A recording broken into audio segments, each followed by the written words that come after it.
I was 39 the day I decided to stop pretending I didn't mind being an afterthought. I parked under a sycamore outside St. Augustine's on the south side, rolled my shoulders, and checked my lipstick in the rear view like it might armor me. The church brick glowed red in late afternoon sun. Inside, I could already hear the soft thunder of people settling, the swell of an organ warming up. I took a breath, said a prayer that was really just a steadying whisper, and stepped out, heels tapping a rhythm I wanted to believe belonged to a woman who had her life together. "You got this, Alana," I murmured to my reflection in the window, and then I smiled at the lie. I said, "Chicago in early June smells like the thawed-out version of its own ambition: hot sidewalks, food trucks, the lake a few miles off breathing cool into heat." On the church steps, a cluster of cousins compared manicures, and Aunt Dell waved her program like a fan. "You're late, baby," she teased. "Eyes kind," Aunt Dell said. "Traffic on State," I answered, smoothing the navy dress I'd pulled from a garment bag that morning. I replied. "They already herded us in. Someone said there's a seating plan." She raised her eyebrows like that was a threat. She added, "A seating plan? Of course there was. Weddings are choreography and cousins are backup dancers, and I had no problem playing my part when the script made sense. I'd come to support Tasha, my childhood friend turned almost sister, who was marrying a man everyone swore was good for her because he said please and thank you and wore cufflinks. I'd help pick the playlist, steam the veils, talk Tasha down from cutting her bangs at midnight. I wasn't a bridesmaid, because the groom's sister needed the spot to keep family balance, but I had let that one roll off. You tell yourself small slights are just weather. You carry an umbrella and keep moving. The volunteer coordinator in a blush pink pantsuit intercepted me by the vestibule. She had the kind of bright smile people practice for mirrors and customer service trainings. "Hi there. You must be Alana," she chirped, clipboard cradled like scripture. The coordinator greeted me. "That's me," I said, matching her smile because I was raised to be polite even when I'm tired. I answered. "So, here's the thing." She leaned in conspiratorially, though her voice carried. "We are so packed. Standing room only for late arrivals." "You'll be standing," she announced, as if it were a favor she told me. The words hit like a slap whose sting you feel after the fact. I looked past her into the sanctuary, rows of wide chairs with tasteful ribbons, a center all dusted with petals already sticking to patent leather shoes. There were empty seats, 10, at least, scattered like freckles. "Looks like a few chairs are free," I pointed, keeping my tone neutral the way you do when you're asking a cop to explain the reason for a stop. I said. "Those are for family and special guests," she answered, not mean exactly, just firm, the way people are when no one has told them their rules are optional. She replied. "I'm family," I said, "because chosen counts, because history isn't in a blood test. It's in showing up," I said. "Ah." She glanced at her list. "You're not on the bridesmaid or immediate family list, so you'll be standing." And then, like a bonus, "But we have a lovely view from the side wall," she added. I felt the heat rise under my collarbone, the way it does when you've been told to wait your turn even though you have been turning and waiting your whole life. It wasn't just this. It was the years of office birthday cakes where someone forgot to include my name on the card even when I was the one who kept the card in my desk. It was the morning meetings where I made a point and the man 3 seats down repeated it, louder, and got nods. It was my ex, Evan, laughing, "You're too much sometimes," when I asked him not to cancel on my niece's recital. The coordinator's smile did not tremble. She was doing her job. I was apparently a problem. "Can I speak to the bride's mother?" I asked. Even as I felt the unnecessary apology forming in my mouth, I asked. "She's very busy," the coordinator replied, glancing toward the altar where Tasha's mother adjusted a corsage and laughed at a joke I knew by heart. She responded. "I'm sure," I said, and something inside me tightened into a decision. I responded. I stepped aside, pulled my phone from my clutch, and texted my sister, "Carmen, they're saying I have to stand." She pinged me with the speed of a siren. "Where are you?" "I'm at the back. I can make room." I pictured her in row 3 with her 2 kids and our mother between them, a fortress of familiar love. Then I pictured myself wedged at the edge, as if the right to sit was a favor bestowed, as if being here at all was a kindness I should be grateful for. I typed back, "No need. I'll handle it." Carmen sent a single dot then, "Don't blow up. Please." For Tasha. My jaw flexed. For Tasha, I repeated silently. There's a strange clarity that comes when the fragile glass of patience finally gives. I didn't make a plan. I just acted.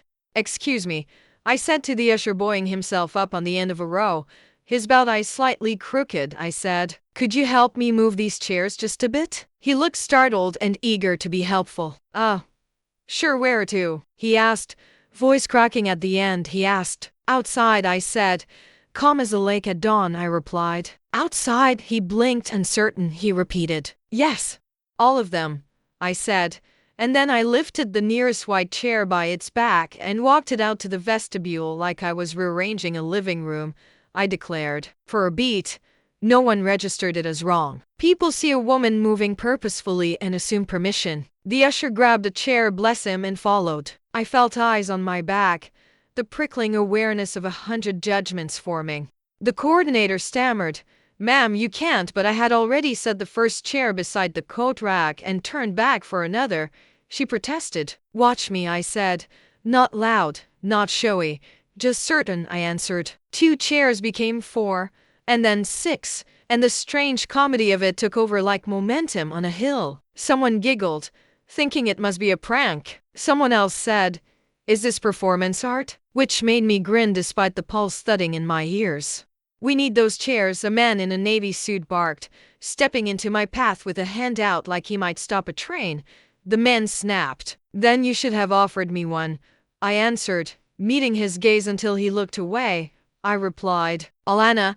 My mother's voice slid through the murmur like a violin line, gentle and unamused at once. My mother called. I turned. She stood with Carmen, my niece's forehead creased with the kind of worry kids borrow from the adults they love. "Baby, what are you doing?" Mom asked, not scolding, not indulgent, just honest. She asked. "I'm tired of being told to stand and smile," I said, my mouth wobbling because now that she had asked, the truth wanted air. I said, "They told me to stand, so I'm choosing not to. I'm choosing this," I added, lifting another chair as if it weighed nothing. I continued. The coordinator finally found her authority. "Ma'am, you're disrupting a sacred ceremony," she announced, shoulders back. She said, respectfully. The disrespect started before I touched a single chair. I answered, setting one down with a careful clack. I replied, "You could have asked me to sit with you," someone hissed from a row, and I recognized the voice as belonging to Tasha's cousin who had pointedly avoided me at the rehearsal dinner. She hissed, "I shouldn't have to beg for space at my friend's wedding," I said, surprising myself with how steady I sounded. I said. And then, as if conjured by heat and drama, Tasha appeared in the aisle, veil lifted like a curtain, bouquet forgotten. "What is happening?" she demanded, eyes flicking from the chairs to me to the coordinator and back again. Tasha asked. The organist, God bless his sense of timing, let his hands fall from the keys, and the notes hung in the air like an accusation. "They told me I'd be standing," I said, meeting Tasha's dark eyes that had memorized all my teenage secrets. I said, "So I left and took all the chairs with me," I said, and even in the moment, I heard the absurdity and the truth braided together. I added. Tasha's mouth opened, closed. She looked at the coordinator. "Did you tell her she couldn't sit?" she asked, voice calm in that dangerous way only women who have learned to make their anger a scalpel manage. Tasha asked. "There are protocols," the coordinator said, gesturing meekly at her clipboard as if it were a holy text. She explained. "Protocols don't trump people," Tasha answered, then turned to me. "You could have texted me," she added, softening. She replied. "You could have made sure I had a seat," I said, and there it was, the throb of being overlooked by the person I loved like kin. I said. Silence grew the way ivy does, quiet, fast, everywhere. Carmen reached for Mom's hand. My niece shifted from foot to foot. The man in the navy suit muttered about schedules, and Aunt Dell fanned her face like she might wave the tension away. Finally, Tasha nodded, something passing over her features, regret, understanding. the calculations of a bride whose day was running off script. "Put the chairs back," she said to the usher and to me, voice firm now. Tasha instructed. "Alana sits next to my mother," she added, eyes daring anyone to object. She declared. The coordinator deflated. "Of course," she said, the words as paper-thin as her authority suddenly felt. She conceded. We returned the chairs one by one, me and the usher and eventually, two cousins who decided helping was preferable to watching. The sanctuary exhaled as Rosemary formed. I set a chair at the end of the second row where Tasha's mother patted the cushion like a welcome. "Sit, baby," she said, and I nodded. "Throat tight," Tasha's mother said. "Thank you," I whispered, lowering myself into the seat that both did and did not feel like victory. I said. The ceremony began again. Vows, laughter, a reading from Corinthians that felt close enough to the ache in my chest to sting. I watched my friend promise forever, and I believed she meant it. I believed he did too. I also knew weddings are beginnings of many kinds, not all of them scripted. After the recessional, while people spilled into the sunlight like relieved birds, Tasha found me by the church steps. She touched my arm. "I love you," she started, Tasha said. "I love you more than cake and sleep," I said, aiming for levity and landing somewhere near apology. I replied. "You embarrassed me," she said. "Not cruel, just specific," she told me. I embarrassed myself, I admitted, lifting my chin. And I'd do it again if the choice was between being invisible and being inconvenient, I said. She pressed her lips together, then sighed. "Let's not let this be the headline of today," she murmured. She asked. "Fine," I said. "Though headlines have a way of choosing themselves," I agreed. At the reception hall ballroom chandeliers, a DJ who believed in bass, we took our assigned seats. My place card read Alana Brooks Table 11, and I almost laughed. The universe loves a neat joke. Evan was there, of course, my ex, in a slate suit, looking like a man who never learned to carry his own guilt. He raised his glass at me, a salute I didn't return. "You look good," he said later when he found me by the dessert table. Evan said. "I worked hard for that," I answered, letting him taste the double meaning. I replied. "People are talking," he added. "Grin sly," he added.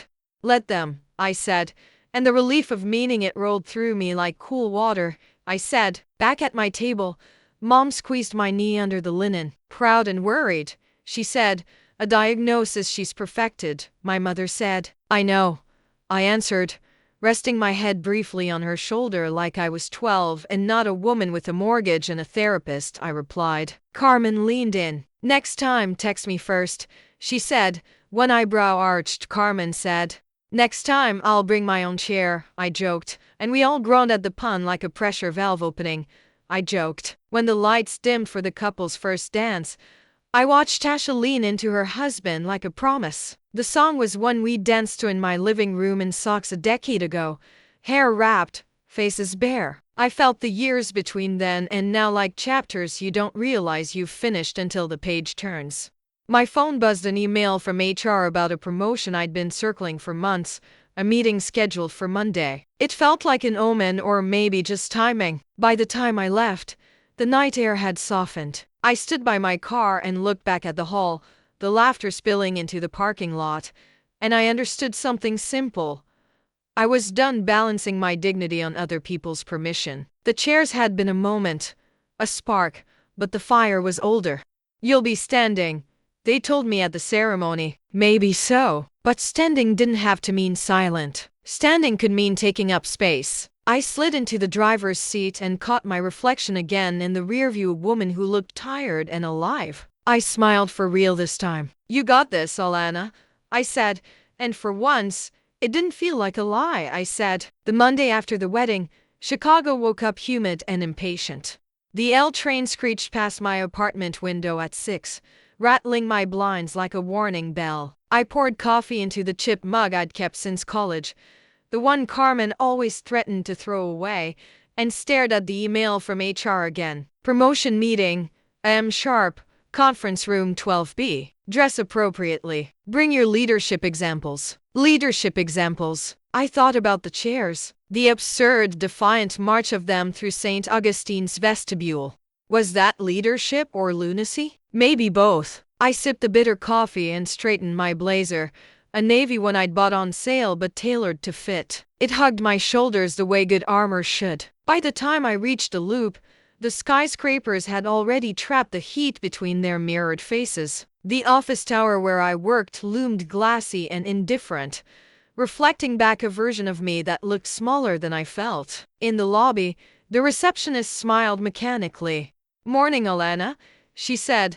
The receptionist greeted me. "Morning, Dana," I replied. Scanning my badge, I answered. Up on the 12th floor, the energy buzzed with the kind of nervousness that comes when promotions are in the air. People suddenly found reasons to walk past 12B, peeking in like kids outside a candy shop. My manager, Greg, a man who favored golf metaphors and coffee breath, caught me by the elevators.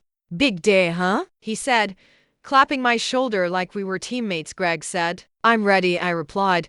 Though my stomach flipped, I said. "That's the spirit," he added.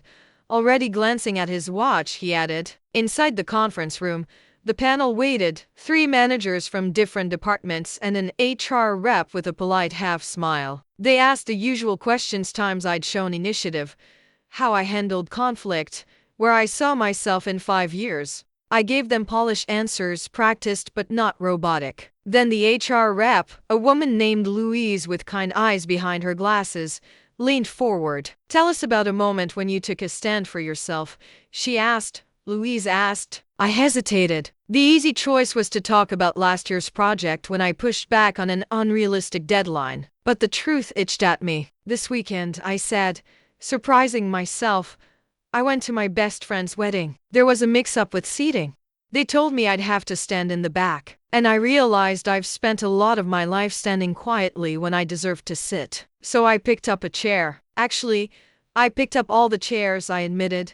Lips curving, I said. The panel blinked. Greg's jaw twitched like he wanted to rescue me from myself. But Louise smiled. "That's bold," she said. Louise replied. "It was necessary," I answered. "Steady," I said. When I left the room, I wasn't sure if I had torpedoed my chances or carved out space. My phone buzzed. "Carmen, how'd it go?" I typed back. "I told them about the chairs." She replied with 3 question marks and then, "Of course you did." By noon, the office hummed with whispers. Someone must have leaked it.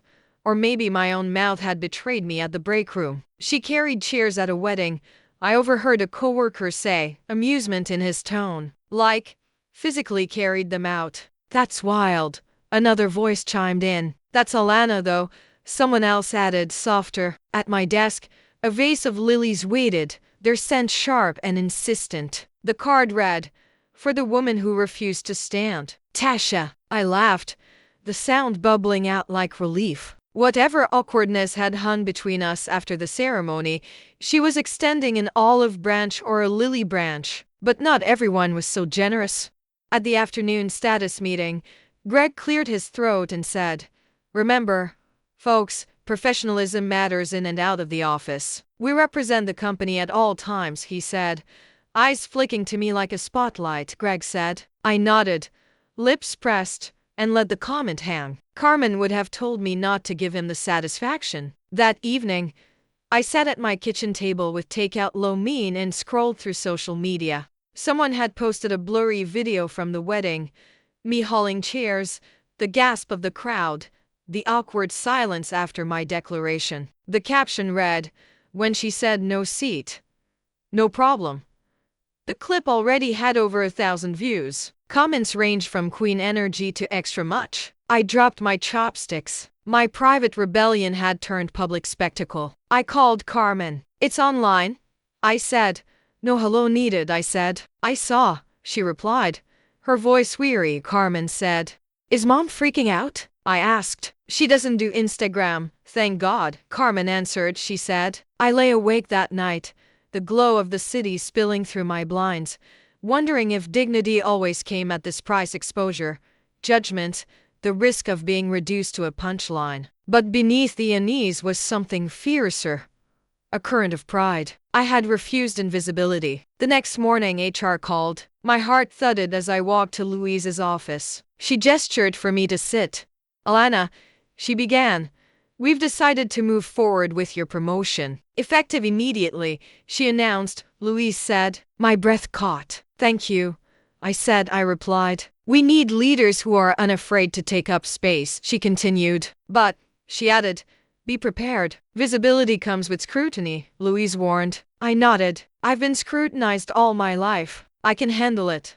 I answered. Walking back to my desk, I felt taller, even though the heels pinched. A notification pinged on my phone. A journalist from a local blog had messaged me. Would love to interview you about the wedding incident. Your story resonates with so many women who've been sidelined. My finger hovered over the reply button. Part of me wanted to retreat, to let the moment fade into memory. But another part whispered, this is bigger than you. That evening, at Carmen's apartment, she poured me a glass of wine and shook her head. Only you, she said, handing me the glass. Carmen said. I didn't plan it. I insisted, I replied. But now you're a meme, she said, half amused, half exasperated. She said. Maybe a movement, I countered, smiling. I answered. Her kids ran through the living room, laughter loud enough to shake the wine in my glass. Mom sat in her recliner, knitting needles clicking. So, chair girl, she said dryly without looking up. Mom said. Don't start. I groaned, I replied. I raised you to speak up. I didn't raise you to haul furniture, she added, smirking. Mom said. We all laughed, the kind of laughter that makes space where tension used to sit. Later, as I left, Carmen hugged me tight. Just be careful, she whispered. Carmen said. Careful hasn't gotten me far, I whispered back. I replied. At home, I sat at my desk and opened the message from the journalist again. My fingers typed before I could overthink. I'll talk. But it's not just about chairs. It's about respect. Send. As the city hummed outside, I realized my life had tilted in a new direction. The wedding had been a spark, but the fire was mine to tend or let burn out. And I wasn't ready to put it out just yet. The article came out on Thursday morning. I was in line at the corner coffee shop, scrolling on my phone, when the headline hit me. She took all the chairs. A Chicago woman's act of defiance goes viral. My face, caught mid-stride with a chair in hand, stared back at me from the screen. The photo wasn't flattering, sweat shining on my forehead, mouth set in a stubborn line, but it was real. The journalist, a young woman named Kayla, had written with empathy. She told the story from my perspective, weaving in quotes from our interview and framing it as more than just a wedding mishap. For Alana Brooks, the article read, the moment wasn't about disrupting a ceremony. It was about refusing to accept invisibility. People in line behind me whispered. I felt their eyes flicker toward my phone, then toward me. By the time I reached the counter, the barista grinned. So, chai latte for the chair lady? She teased, the barista said. I exhaled a laugh. Black coffee, I corrected, I replied. Strong, I added, which made her laugh harder. I said. Back at the office, the atmosphere had shifted. Co-workers who'd ignored me in the past now lingered at my desk, curious. You really did that? One asked, leaning against my cubicle wall. A coworker asked. Every chair, I said simply, I replied. Iconic, another murmured, like I was a celebrity sighting. Another coworker said. Greg, of course, looked like he'd swallowed a lemon. In the team meeting, he said, let's stay focused on deliverables, not extracurriculars. His tone pointed, Greg said. I kept my expression neutral, but inside I thought, you can't put this genie back in the bottle. That afternoon, Louise from HR pulled me aside. You're getting requests, she said, handing me a printout of emails. Louise said, speaking engagements, podcasts, even a community college panel on workplace equity. You don't have to say yes, she added, but the visibility could be powerful, she explained. I stared at the list, my stomach twisting. Just a week ago, I was worrying about being left out of a seating chart. Now strangers wanted me to speak on empowerment. Was I ready for that? At home that evening, Carmen dropped by with groceries. You're everywhere, she said, unloading vegetables onto my counter. Carmen said. Not everywhere, I argued. I replied. She pulled out a magazine from her tote bag. My photo was on the back page. Everywhere, she repeated. She insisted.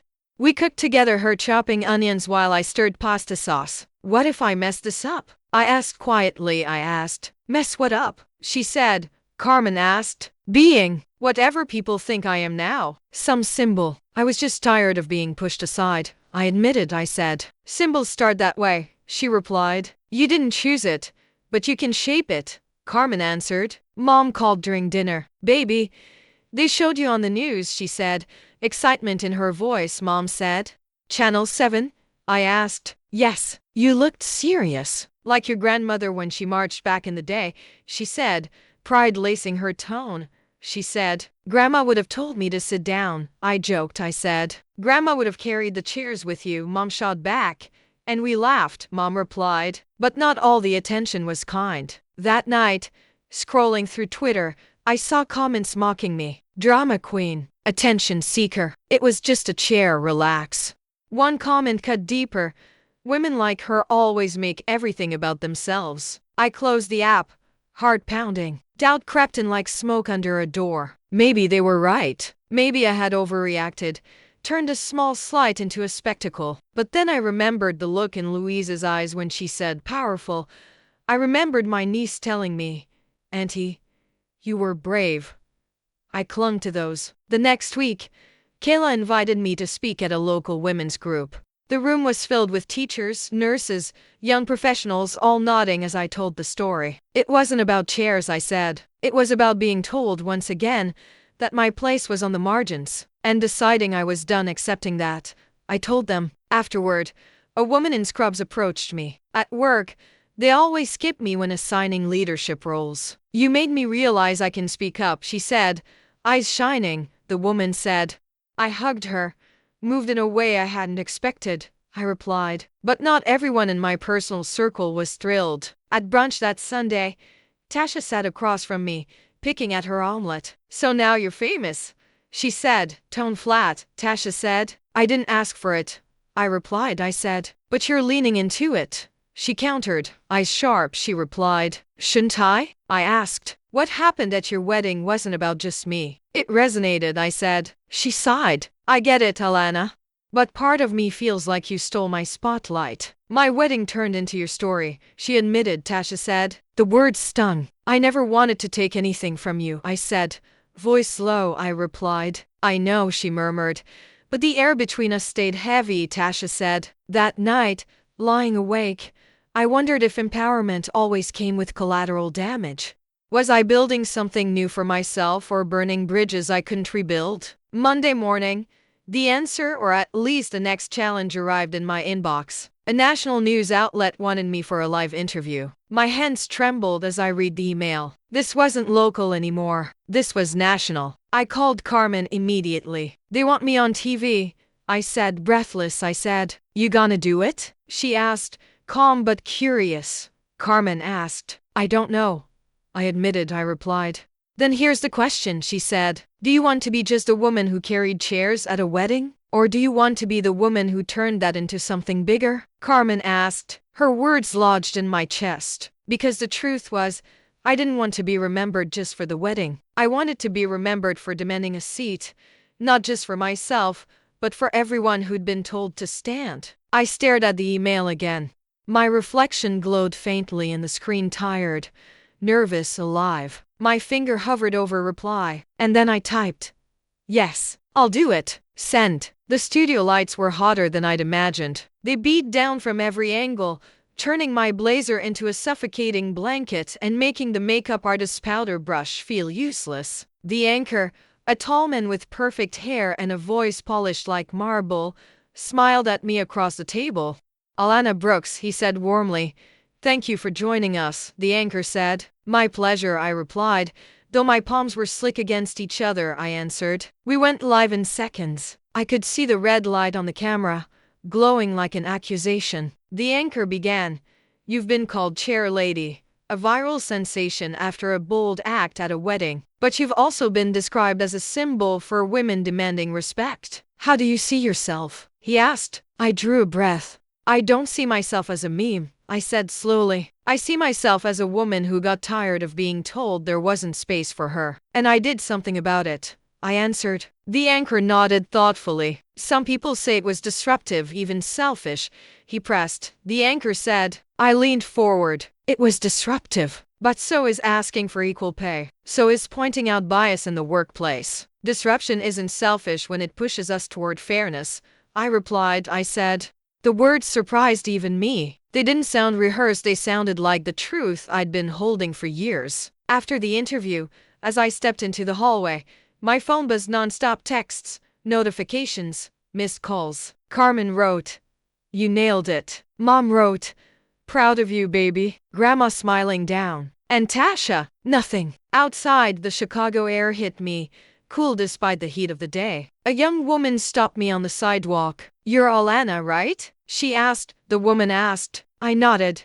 I watched the interview. At my job, they always skip me for leadership roles. "I'm gonna speak up now," she said, voice trembling. She said. I squeezed her hand. "Do it. You deserve a seat," I told her. I replied. By the time I got home, #TalkKeySeat was trending on Twitter. Photos of women sitting in boardrooms, classrooms, even subway cars filled the feed. Some tagged me directly. My stomach nodded. This was no longer just about me. That night, I couldn't sleep.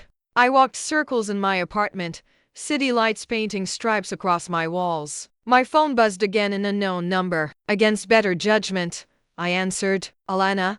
The voice was Evans, my ex. I froze. "What do you want?" I asked flat. "I saw you on TV," he said. "You looked good." "Strong," Evans said. I rolled my eyes. "I didn't ask for your opinion," I replied. I said. "I just look. I was an idiot when we were together." "I didn't see your worth," he admitted. Evans said. "That's true," I said sharply. I replied. "I'd like to make it right." "Dinner, maybe?" he offered, voice softening like he thought charm could erase years. Evans suggested. I laughed, short and cold. "You had your chance to make it right when it mattered. I don't need your validation now," I told him, and I hung up before he could answer. I said. The silence afterward was heavy but clean, like a window finally closed against a draft. The next day at work, Greg cornered me. "This publicity, it's a distraction," he said, lowering his voice. Greg said. "It's not a distraction if it helps people," I answered. I replied. "You're here to do a job, not build a brand," he countered. Greg argued. I stared at him. "Why can't it be both?" I asked. I said. He sputtered something about corporate image, but I walked away. For the first time, I didn't shrink under his disapproval. By Friday, invitations poured in: conferences, rallies, book agents sliding into my inbox. Carmen sat with me at my kitchen table as we sifted through them. "You can't say yes to everything," she warned. Carmen said. "I know," I admitted, overwhelmed. I replied. "Then choose what matters, what aligns with who you are," she said. "Steady as always," she advised. The problem was, I wasn't sure who I was anymore. Was I still just Alana, project manager, daughter, sister, friend? Or was I becoming something bigger, whether I wanted it or not? That weekend, I met Tasha for coffee, determined to clear the air. She arrived late, her hair tucked under a silk scarf, her smile strained. "You've been busy," she said, stirring her latte without tasting it. Tasha said. "So have you newlywed life?" I offered. I said. She sighed. "Alana, I love you, but my wedding, it's all anyone asks me about.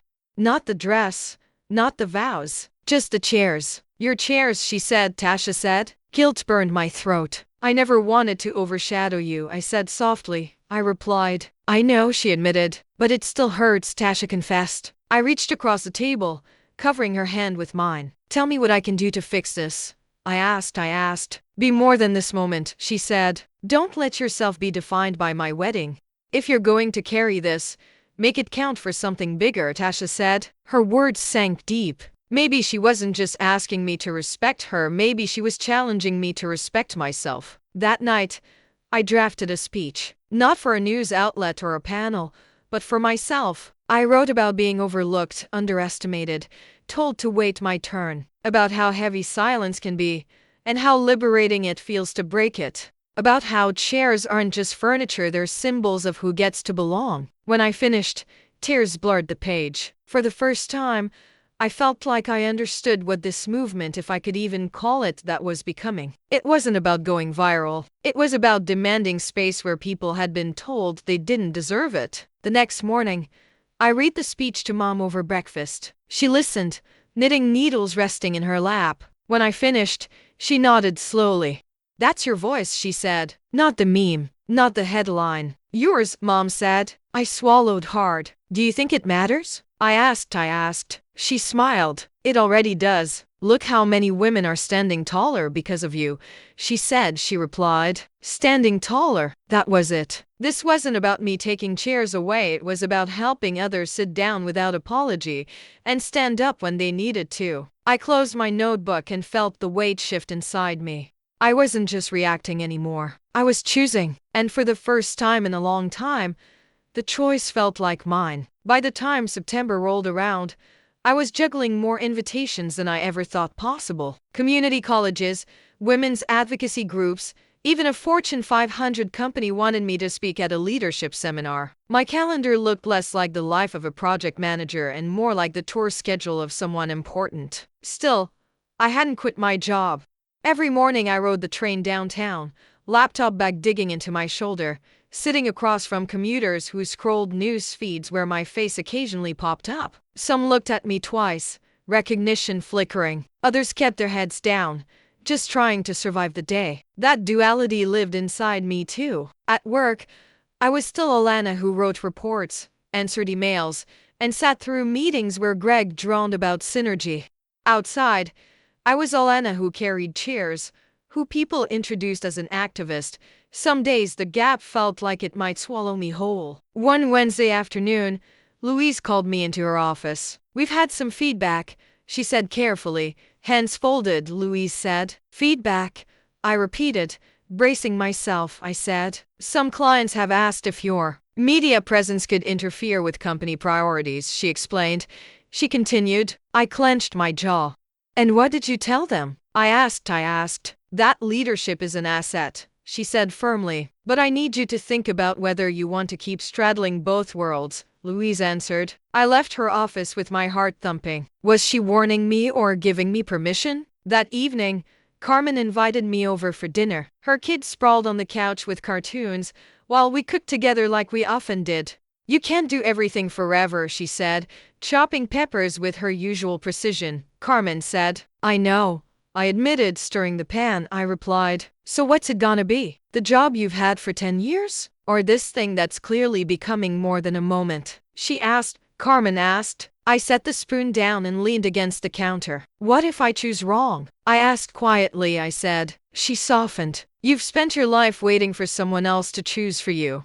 Whatever you pick, it won't be wrong," Carmen said. Her words echoed later that night when I opened an email from Kayla, the journalist who had first written about me. "A women's conference in DC. Wants a keynote speaker. I recommended you. Interested? DC?" That wasn't a neighborhood event. That was national. I called Mom for advice. "Baby, you know what your grandmother used to say?" she asked. Mom said. "What?" I asked. "When the door opens, don't stand in the hallway doubting. Walk through," she said.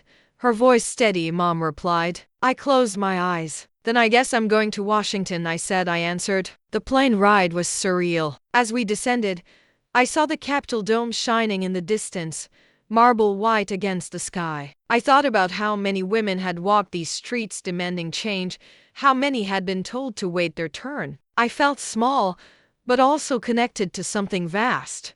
At the conference hotel, the lobby buzzed with women in sharp suits and bright dresses, name tags swinging from lanyards. Kayla met me near the registration desk. "Nervous?" Kayla asked. "Terrified," I admitted. I replied. "Good. Means you care," she said, squeezing my arm. Kayla replied. The night before my speech, I sat at the desk in my hotel room, staring at the words I'd written back in Chicago. They felt raw, honest, but were they enough for this stage? I thought of Tasha's challenge.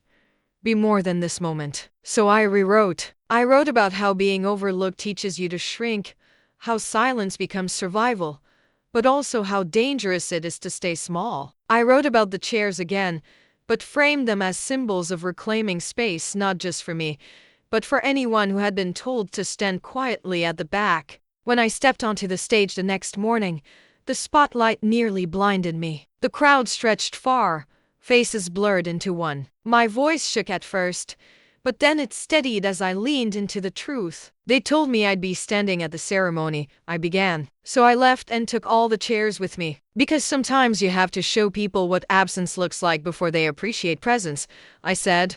A ripple moved through the audience laughter. Nods.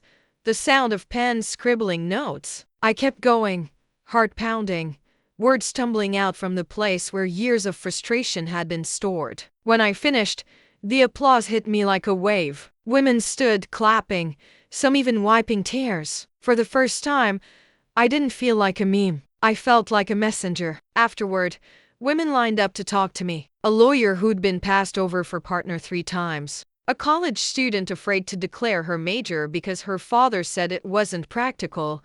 A grandmother who whispered, "I sat down during protests in the 60s. Now it's your turn."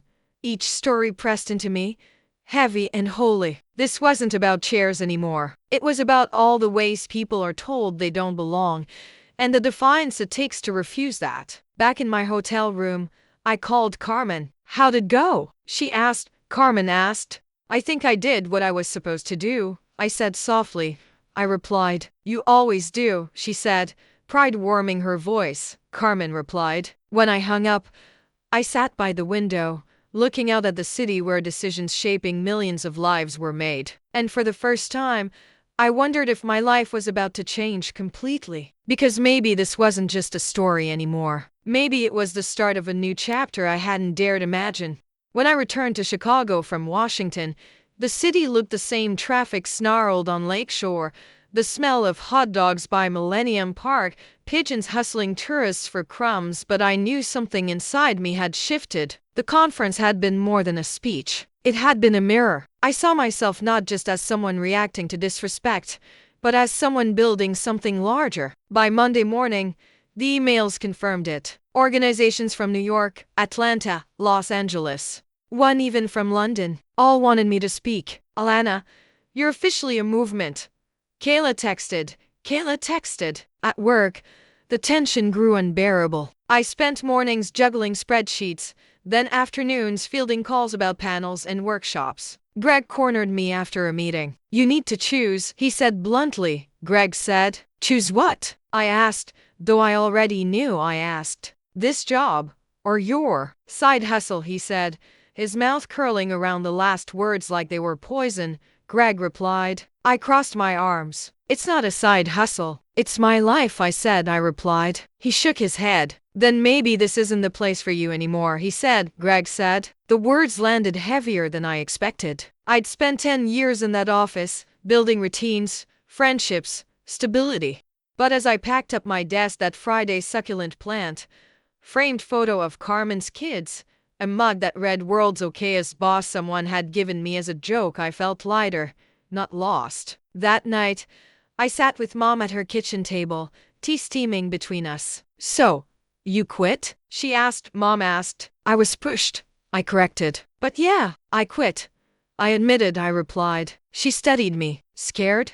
Mom asked. "Terrified," I said honestly. I answered. She reached across, squeezing my hand. "That means you're walking the right road," she said, her eyes soft but certain. Mom said. The next weeks blurred. I launched a website, Takeeasy.org, with the help of a college intern who messaged me saying she wanted to volunteer. We set up a mission statement, creating spaces where women, especially women of color, are not just invited but expected. The requests multiplied. Speaking at schools, consulting with companies, partnering with nonprofits. I barely slept, but exhaustion felt different when it was tied to purpose. One evening, I got a call from Tasha. "We need to talk," she said, her tone clipped. Tasha said. We met at a quiet bar near her apartment. She stirred her drink without tasting it. "Alana, I support what you're doing, but people keep mentioning my wedding in articles. I'm tired of it being dragged into this," she said. Tasha said. I swallowed. "I understand. And I'm sorry," I said. I replied. "I just want my marriage to be remembered for us, not the day you made a statement," she said, voice softer now. Tasha said. I nodded. "Then I'll stop mentioning it," I promised. "From now on, the story starts with me," I told her. Relief crossed her face. "Thank you," she said simply. Tasha replied. As we left the bar, She hugged me. "Don't waste this chance," she whispered, Tasha said. Her words echoed later that week when Kayla called with big news. "Alana, listen, there's an opening at the Women's Leadership Coalition. They need a director for community outreach. It's salaried, full-time, with resources. You'd be shaping policy, not just giving speeches," she said excitedly. Kayla said. My breath caught. "That's huge." I replied. "Send me your RSUM. I'll forward it personally," she said. Kayla added. After hanging up, I sat in silence. For months, I'd been improvising, reacting to opportunities as they came. But this was structure, a role with power and permanence. I called Carmen. "What if I'm not ready?" I asked. She snorted. "Alana, you've been ready your whole life. You were just waiting for the world to notice," she said. Carmen replied. The interview process was grueling. 3 rounds, presentations, strategy proposals. I wore the navy blazer that had once felt like armor, and this time it felt like wings. In the final round, one board member asked, "Why you? Why should we trust you with this position?" The board member asked. I looked him in the eye. "Because I've lived it," I said. "I know what it means to be overlooked, dismissed, told to stand in the back. And I know what it takes to claim space, not just for myself, but for others. I'm not asking for trust. I'm offering proof," I answered. Silence followed, then nods. 2 days later, the call came. "Congratulations, Director Brooks," Louise from the coalition said, her voice warm.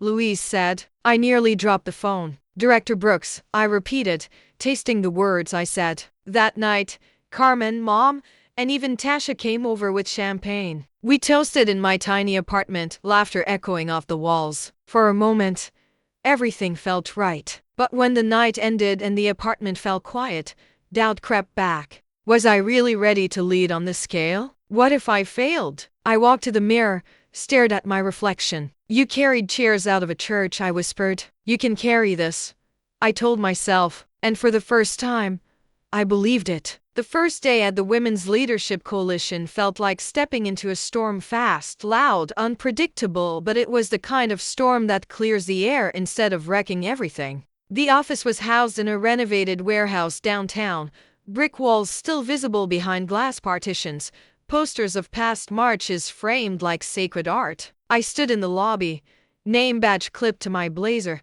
heart hammering in my chest. A staffer with curly hair and sneakers jogged up to me. "Director Brooks?" she asked, breathless with excitement. The staffer asked. "That's me," I said, still getting used to the title. I replied. "I'm Jasmine, your assistant."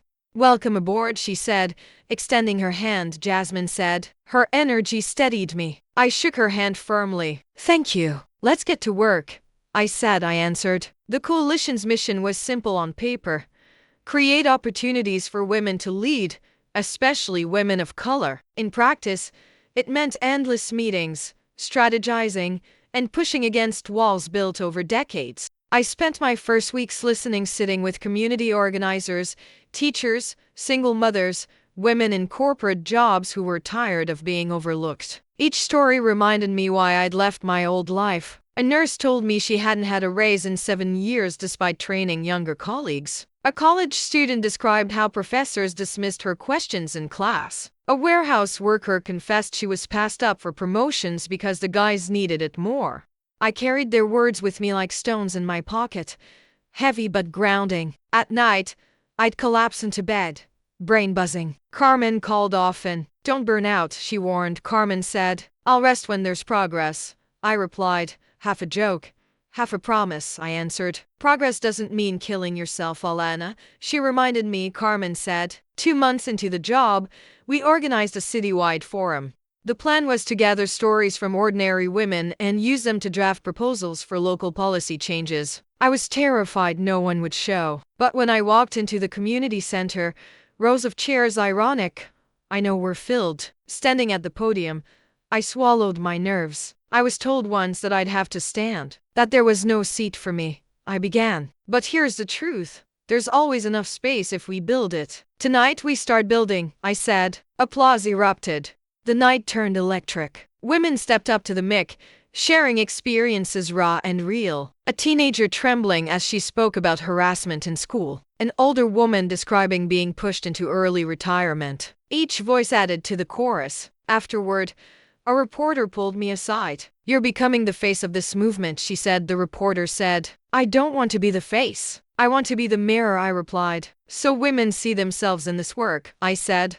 But her article the next day still called me the woman who took the chairs and gave them back. With visibility came pushback. Hate mail arrived at the office. Emails accusing me of being angry or ungrateful.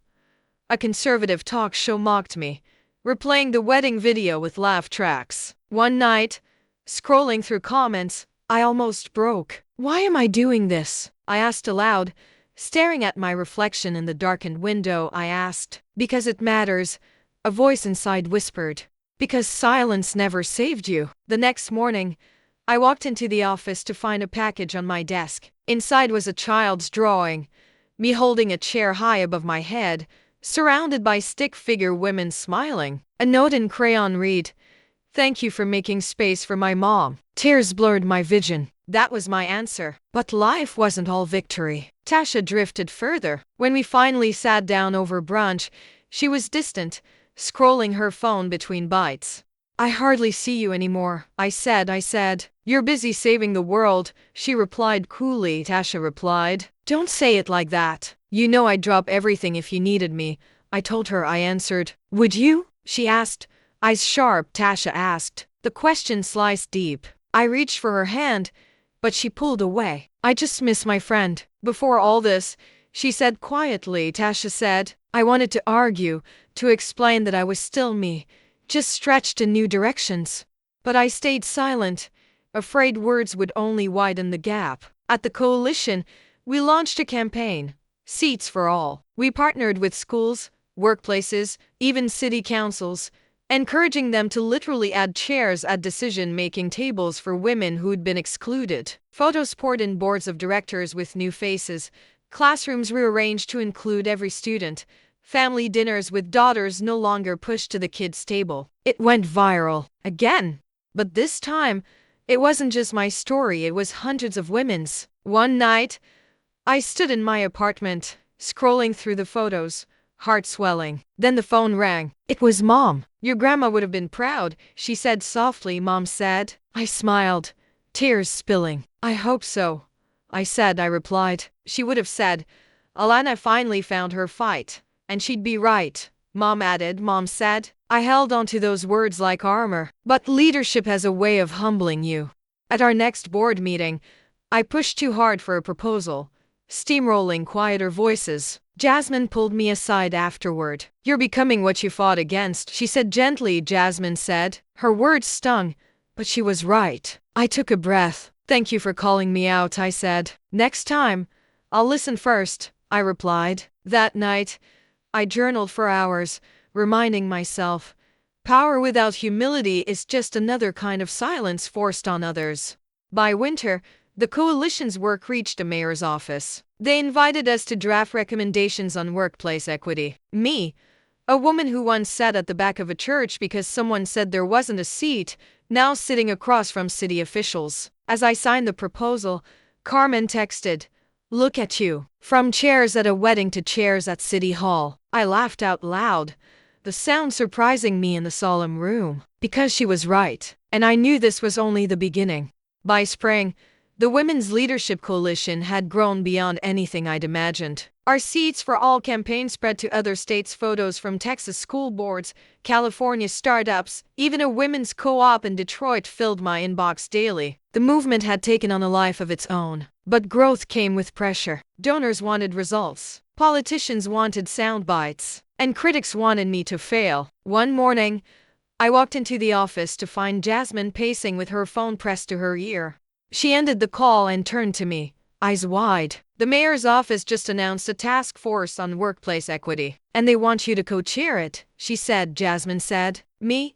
I asked, stunned. I asked. "You," she confirmed. "Congratulations, Director Brooks. You're officially in politics," Jasmine replied. The announcement hit the news within hours. My photo appeared beside the mayor's on the evening broadcast. Activist turned leader Alana Brooks will help shape policies for inclusivity across the city, the anchor said. Carmen called immediately. You're moving fast, she said, equal parts proud and cautious, Carmen said. Too fast? I asked. Just don't lose yourself in all this, she warned, Carmen said. The first task force meeting was overwhelming. City officials in tailored suits, union leaders with thick folders, community advocates with tired eyes. The conference table stretched longer than any I'd ever seen. As co-chair, I sat at the head with the mayor. When it was my turn to speak, I cleared my throat. This isn't about politics. It's about people who've been told they don't belong in rooms like this. Our job is to change that, I said firmly. Some nodded, others looked skeptical, but the words were mine, and I meant them. After the meeting, a union leader approached me. You speak well, he said, but let's see if you can deliver, the union leader said. I smiled. Challenge accepted, I replied. I answered. Back at the coalition, Jasmine pulled me aside. We need to talk about resources. You're everywhere, Alana. The staff is stretched thin. We need more hands, more funding, she said. Jasmine said. I know, I admitted. Rubbing my temples, I replied. Then we need you to start saying no sometimes. Or at least, not yes to everything, she said. Jasmine said. The advice made sense, but saying no felt impossible when the whole world seemed to be asking for my voice. At home that night, I found myself scrolling through old photos, me and Tasha as teenagers in her mom's backyard, Carmen holding her babies, Mom laughing at a barbecue. I realized how little time I'd spent with them lately. The cause had swallowed me whole. I called Tasha. Dinner? Just us? I asked. She hesitated, then agreed. At the restaurant, she studied me across the table.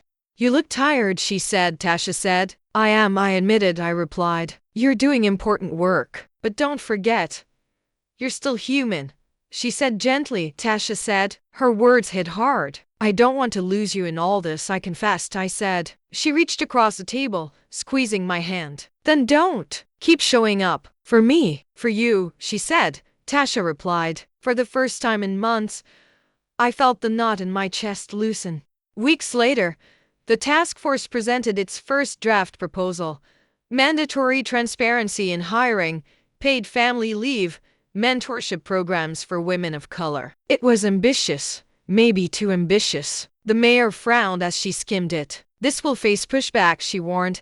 The mayor said. Good, I replied. If no one's pushing back, it means we're not pushing hard enough, I said. That night, news outlets lit up. Some praised the proposal. Others called it unrealistic, even radical. On one talk show, a commentator sneered. Is this the same woman who threw a tantrum at a wedding? Now she thinks she can run the city? I turned off the TV, my hands shaking. Was I in over my head? Then I remembered the child's drawing on my desk, the one of me holding a chair high above my head. That little girl didn't think I was a tantrum. She thought I was a fighter. A week later, I was invited to testify at a city council hearing. The chamber was packed, cameras flashing, reporters scribbling, protesters chanting outside. When it was my turn, I stood at the podium. My heart pounded, but my voice stayed steady. This isn't about headlines. It's about every woman who's been told to wait her turn. About every worker who's been told the promotion wasn't for them. About every girl who's been told to shrink. I carried chairs because I was tired of standing. Now I'm asking you to make sure no one else has to, I said. The room fell silent, then erupted in applause from supporters. Even some skeptics nodded reluctantly. That night, I returned home exhausted but hopeful. Carmen called, her voice warm. You were brilliant, she said. Carmen said. Thank you, I whispered.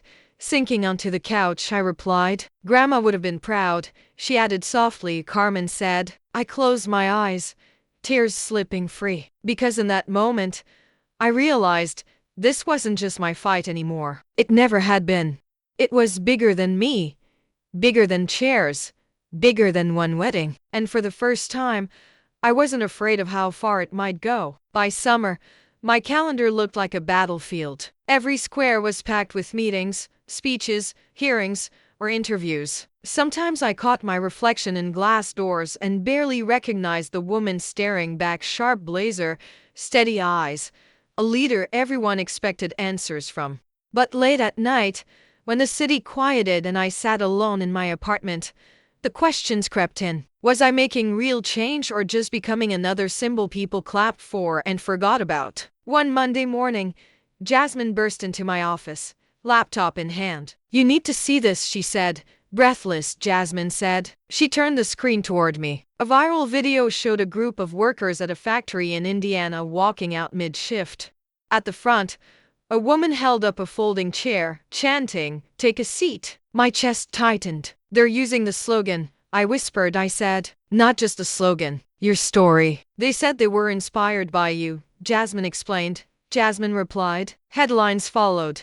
The chair movement spreads. Some called it grassroots power. Others accused me of fueling chaos. Greg, even though I no longer worked for him, showed up in a quote online. "She always was disruptive. Now she's dangerous."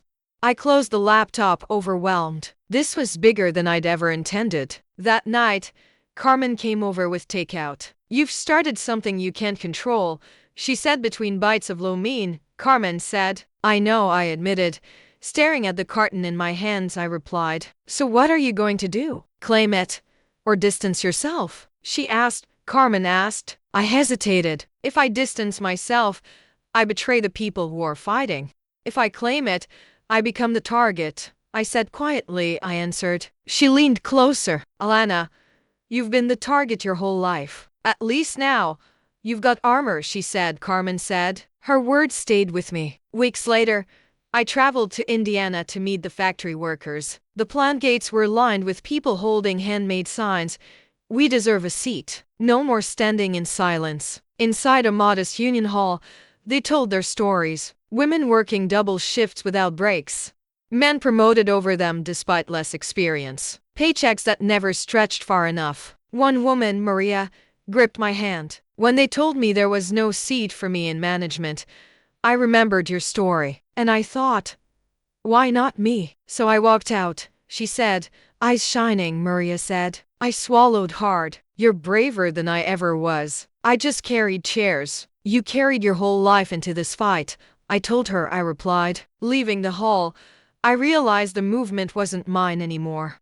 It belonged to everyone who picked up the slogan and made it their own. But not everyone saw it that way. News outlets spun it as unrest. A local politician sneered on TV, "This so-called chair lady is destabilizing hardworking communities." At the coalition office, donors started pulling back. "We support the mission," one said over Zoom, "but we can't be associated with walkouts," a donor said. I clenched my fists under the desk. "So you only support women until it costs you something?" I asked. The donor's smile faltered. "We'll revisit this conversation later," he said, before logging off. The donor replied. Jasmine sighed. "We're running on fumes. If funding keeps dropping, we can't keep the lights on," she said. Jasmine said. I pressed my hands to my temples. The movement was spreading, but the foundation holding it up was crumbling. That night, I drove to Mom's house, desperate for grounding.